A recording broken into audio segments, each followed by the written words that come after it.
E aí, pessoal, tudo bem? Como estão passando aí de quarentena? Espero que estejam em casa, estudando bastante, se dedicando. Vamos lá. Hoje o tema da aula que eu preparei uma coisa um pouco diferente pra gente. Nós vamos estudar sobre a questão da nova ordem mundial, que é um processo que a gente ainda está passando por ele, então a gente não tem uma definição certa do que é a nova ordem mundial. E para a gente entender um pouco sobre essa nova ordem mundial, a gente vai discutir um pouco as características principais do que é um país desenvolvido, o que é um país subdesenvolvido, o que é uma DIT, a Divisão Internacional do Trabalho, e aí sim a gente entra de fato na nova ordem mundial. A gente já discutiu alguns pontos sobre isso na aula de socialismo versus capitalismo, então é importante aí quem não lembra dessa aula, eu mandei os slides para vocês, eu vou disponibilizar os slides aqui também, que vocês retomem alguns conceitos que a gente já tinha discutido sobre globalização. Então é importante aí que vocês já tenham um breve conhecimento. Como é uma coisa que a gente ainda está passando, às vezes fica muito confuso na nossa cabeça.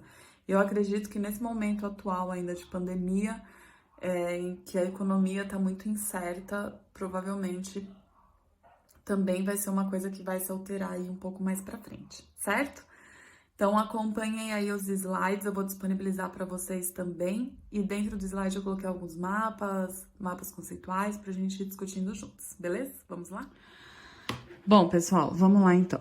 A primeira parte aqui que eu coloquei é para a gente entender um pouco a diferença entre países desenvolvidos e países subdesenvolvidos. As principais características de um país desenvolvido para um país subdesenvolvido é o grau de industrialização e a renda per capita. Então, os países desenvolvidos são os países mais industrializados e os países subdesenvolvidos são os países que têm um baixo grau de industrialização. Os países desenvolvidos, eles apresentam um IDH muito mais elevado. Lembra que o IDH ele é sempre medido de 0 a 1. Então, os países desenvolvidos, eles têm um IDH mais próximo do número 1. E os países subdesenvolvidos estão ali mais próximos do 0. Então, isso indica ali, lembrando da aula que a gente teve sobre população urbana, que quanto mais próximo do 1, você tem uma melhor qualidade de vida e uma expectativa melhor de vida, e quanto mais próximo do 0, está indicando aí uma baixa qualidade de vida e uma expectativa de vida muito menor. Aí a gente já entende que esses países eles estão enfrentando problemas econômicos e que você tem uma reduzida oportunidade de educação. PIB, lembra do PIB, Produto Interno Bruto, tudo que um país produz. Nos países desenvolvidos o PIB é elevado, nos países subdesenvolvidos o PIB acaba sendo reduzido. O desenvolvimento econômico. Normalmente em países desenvolvidos a gente tem um desenvolvimento econômico estável. Dos países subdesenvolvidos a gente tem uma dependência econômica dos países desenvolvidos. E a maior parte dos países subdesenvolvidos é agrícola. Então, você tem aí o maior receita, o maior dinheiro do seu país, principalmente pelo setor primário. Aí ele dá aqui um exemplo geral, tá, gente? Não que isso seja para todos os países, mas a distribuição de renda num país desenvolvido, homogênea, num país subdesenvolvido, heterogênea. Claro que nem todos os países desenvolvidos têm uma distribuição de renda homogênea. Então, em países desenvolvidos eu não tenho população pobre? Sim, eu tenho população pobre. Mas a gente está falando aí no geral. Então, no geral, a gente tem essa distribuição homogênea. Qualidade de vida num país desenvolvido é boa, num país subdesenvolvido, regular. Expectativa de vida alta num país desenvolvido, baixa num país subdesenvolvido. Então, tudo isso aqui que a gente já acabou discutindo até em aulas passadas, quando a gente falou um pouco de pirâmide etária, a gente foi vendo aí quais são os critérios para que a gente tenha uma boa qualidade de vida dentro dos países, certo? Pessoal, para ficar mais fácil aí da gente entender sobre os países desenvolvidos, os países subdesenvolvidos, foi criada essa regionalização norte e sul, que se a gente for pegar um mapinha aqui, todos os países que estão em azul, que eles consideram os países que estão ao norte, são os países desenvolvidos, com exceção aqui da Oceania, e os países que estão ao sul são os países subdesenvolvidos. Lembra aqui que a gente fez uma aula sobre projeções cartográficas, a gente discutiu um pouquinho de cartografia. Aqui entra de novo a questão do eurocentrismo, da Europa como centro do mundo, e aqui os países que estão ao norte, os países ricos. Mas, na verdade, se a gente for relembrar em aula que a gente teve de cartografia, se eu quiser virar um mapa de ponta cabeça, o mapa vai estar correto, porque a gente vive numa esfera, o mundo ele é uma esfera e eu posso representar ele da maneira que eu quiser. Mas aqui entra de novo a questão da superioridade dos países do norte se sentirem superiores aos países do sul, certo? E aí, quais são os critérios principais que eles usam, então? Os países do norte têm um PIB, um produto interno bruto, muito mais elevado, e as condições históricas. Normalmente, os países que estão ao norte são países que sofreram uma colonização de povoamento e não uma colonização de exploração, como se encaixa aqui o Brasil. Então, aí sim é uma característica dos países do sul. Os países do sul, eles têm uma taxa muito maior de pobreza, de violência social, de problemas sociais, e aí isso se dá também por conta da colonização de exploração. E aí a gente entra alguns países do sul, até em qual o Brasil faz parte, que são países emergentes. Lembra que países emergentes, eles estão ali no meio entre o subdesenvolvimento e o desenvolvimento, que é BRICS, Brasil, Rússia, Índia, China e África do Sul. E aí a gente tem alguns casos de tigres asiáticos e México e etc, que a gente vai discutir quando a gente for estudar individual esses países, certo? Pessoal, ainda antes da gente entrar na discussão da nova ordem mundial, a gente precisa entender um pouco o que é a divisão internacional do trabalho, que é a forma como a gente faz a distribuição da produção econômica e industrial internacional. Então, vamos relembrar um pouco lá da aula que a gente teve sobre capitalismo. Eu até tinha mostrado para vocês um esqueminha de todas as fases, as etapas do capitalismo, para a gente entender, então, o que é essa DIT, o que é essa divisão internacional do trabalho. Então, na época ali do capitalismo comercial, lembra da época das grandes navegações? Eu tinha as colônias e eu tinha as metrópoles. Lembra? O Brasil era uma colônia de Portugal. Então, nós éramos a colônia, Portugal, a metrópole. Qual que era o objetivo da colônia? A gente estava extraindo os produtos primários, a gente tinha o trabalho escravo e as especiarias. E aí, qual que era, então, a função da metrópole? Era produzir tudo que era extraído das colônias e exportar esses produtos para essas trocas aí de especiarias. Aí a gente começa lá no século XVIII, no capitalismo industrial. Eu ainda tinha algumas colônias, principalmente ali na África e no continente asiático. E aí funciona da seguinte maneira. Os países colônias ou os países subdesenvolvidos, eles estavam fornecendo a matéria-prima e os produtos primários, agrícolas e minerais, lembra? Tudo que vem relacionado ao setor primário. E as metrópoles, ou os países desenvolvidos, eles pegavam toda essa matéria-prima que os países subdesenvolvidos mandavam e transformavam essa matéria-prima em produtos industrializados. E aí o capitalismo financeiro, que é o que a gente está vivendo aqui a partir desde o século XX até hoje, que os países subdesenvolvidos, eles pegam os produtos industrializados e a matéria-prima, ou até alguns desses países subdesenvolvidos, que a gente vai discutir ali em globalização, se tornaram países industrializados, mas aí a gente vê com uma exploração de mão de obra, com as transnacionais, com as multinacionais, e os países desenvolvidos, eles estão fazendo essa tecnologia, eles estão investindo para que esses países subdesenvolvidos possam transformar, produzir essa matéria-prima de uma maneira muito mais barata e muito mais lucrativa para esses países desenvolvidos, certo? Então, só para a gente relembrar aqui as fases do capitalismo e de que maneira, então, funciona essa divisão internacional do trabalho, porque é impossível que um único país ele seja produtor de todas as mercadorias. Lembra que eu sempre falei para vocês, eu posso ter a matéria-prima sendo retirada de um continente e ela é mandada para outro continente para ser fabricada para ser produzida e depois ela é vendida em outro continente. Então, é impossível que essa divisão internacional do trabalho aconteça em apenas um país. Por isso que a gente tem aí todas essas fases e a gente entender qual é a função de cada um deles. Bom, nova ordem mundial, então. Pessoal, para a gente entender o que é a nova ordem mundial, a gente precisa entender que ela é sempre através de uma grande mudança. Então, a gente começa a ter essa nova ordem mundial a partir de 1989 no mundo. O que acontece em 1989? A gente tem a queda do Muro de Berlim. A queda do Muro de Berlim, a gente tem o fim, então, do mundo bipolar. E aí a gente tem grandes acontecimentos, como a globalização, que a gente já discutiu, que é aí o meio técnico, científico, informacional acontecendo de uma maneira muito mais rápida. E aí a gente começa a ter a formação de blocos econômicos. Os blocos econômicos, eles já começam a surgir depois da Segunda Guerra Mundial, mas eles ganham muito mais força quando a gente tem, então, o fim do mundo bipolar. Então, vamos lembrar que lá no século XIX, eu tinha o mundo monopolar, em que eu tinha o Reino Unido como uma grande potência mundial.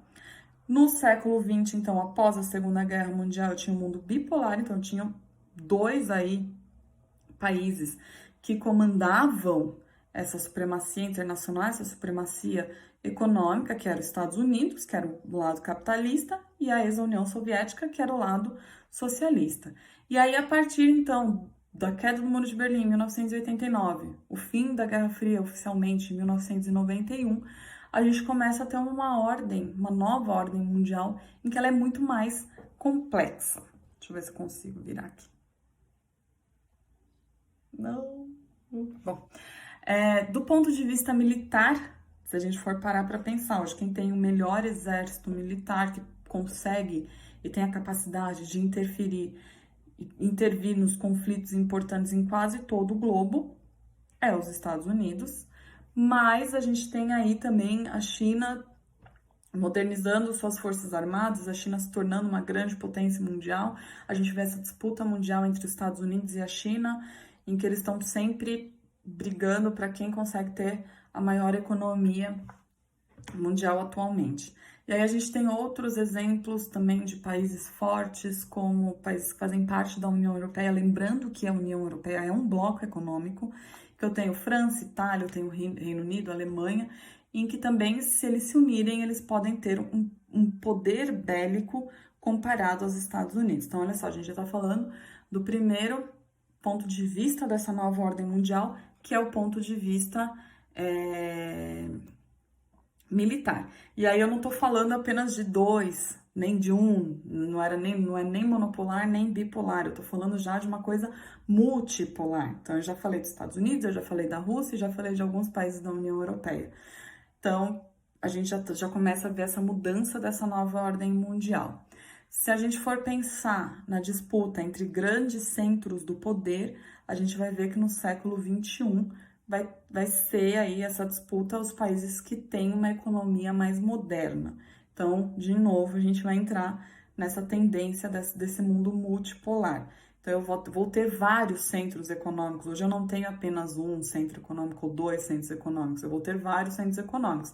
E aí entra de novo os Estados Unidos como um grande centro econômico, eu entro a União Europeia, os países membros da União Europeia também com um grande poder econômico, eu tenho o Japão como um grande poder econômico e eu tenho a China como um grande poder econômico. E aí, de novo, são países que eu já não estou mais falando de um ou dois, já estou falando de uma coisa multipolar, organizações multipolares. E aí a gente também pode ter o caso de blocos econômicos que faz com que essa influência econômica em escala mundial se torne muito mais flexível e muito mais rápida. Eu vou dar para vocês alguns exemplos aqui de blocos econômicos. Pessoal, quando eu falo aqui em blocos econômicos, a gente tem vários tipos de blocos econômicos. Eu tenho blocos econômicos que é só para garantir níveis tarifários, eu tenho blocos econômicos que tem uma zona livre de comércio, eu tenho uma união aduaneira, eu tenho um mercado comum, que além de você ter a circulação de mercadorias, eu tenho a circulação de pessoas, serviços e capitais, que é no caso o Mercosul, em que o Brasil está inserido. Eu tenho a União Econômica e Monetária, que além de eu ter todas as características de um mercado comum, eu vou ter também a adoção de uma moeda única, que é o caso, então, da União Europeia. Então, a gente precisa, depois vocês dão uma estudada aí com calma nessa tabela, a gente precisa entender que um bloco econômico, eu vou ter várias características que eles vão estar inseridos aí de acordo com a necessidade de cada país. Quando eu falo nos Estados Unidos, no bloco econômico da NAFTA, que é Estados Unidos, Canadá e México, eu não estou falando de um bloco econômico que tenha livre circulação de pessoas, até porque os Estados Unidos deixa bem claro que não quer ter mexicanos dentro do seu território, ainda mais agora aí com a construção do muro. Então, a gente precisa entender aí a função de cada bloco econômico.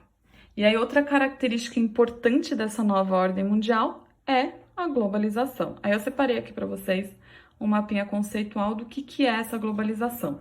A gente discutiu um pouquinho na aula passada, quando a gente falou de socialismo e capitalismo, em que quando eu falo da globalização, eu estou falando de uma questão global, mundial. A globalização ela começa então a ganhar força a partir da década de 90, de novo, é quando a gente começa a ter a nova ordem mundial. E quando eu começo a ter uma comunicação muito mais eficiente. Hoje eu sei, se tiver uma tsunami no Japão, eu vou saber em questão de segundos aqui no Brasil. Então, essa informação, essa comunicação acontecendo de uma maneira muito mais rápida. Quem é que está aí agilizando essa globalização? Lembra que a gente falou também das empresas transnacionais? Para essas empresas ganharem mais, lucrarem mais, elas então acabam se instalando em países subdesenvolvidos. Por que em países subdesenvolvidos? Qual é o objetivo dessas empresas transnacionais se instalarem em países subdesenvolvidos? Dentro desses países subdesenvolvidos, eu vou ter uma mão de obra muito mais barata, eu vou ter uma lei trabalhista muito mais flexível, e aí eu acabo tendo também leis ambientais mais flexíveis. Então, isso acaba barateando a produção de um produto, e aí as empresas elas acabam lucrando mais.